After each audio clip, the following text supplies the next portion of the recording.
Good evening. Let's talk for a minute about Homam, the alleged border czar, J.D. Vance, and President Trump. With respect to Homan, it should be noted that the records show that he is spending $1 million per month of our money, taxpayer money, for security for himself.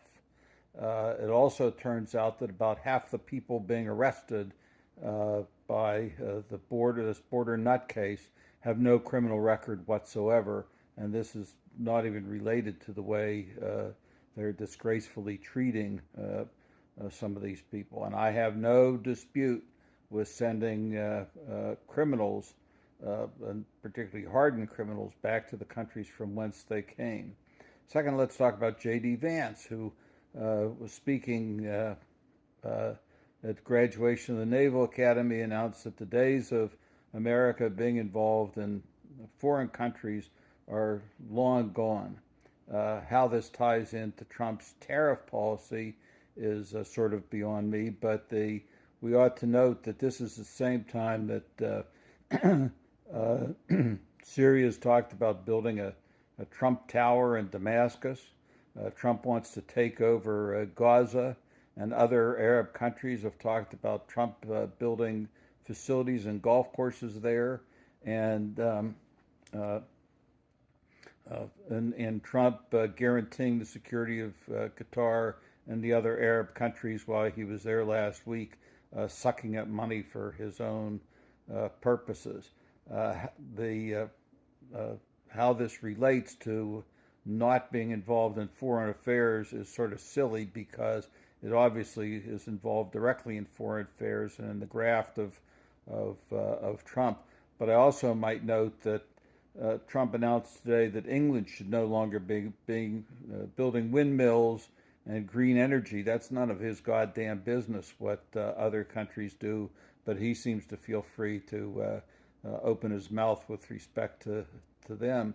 That brings us then to President Trump himself, who discovered, unbeknownst to any doctor or scientist, that there are 9 stages of cancer, of which he said that President Biden had stage 9 cancer. Well, that's sort of stunning, because when you go to take a look, there are various stages of cancer.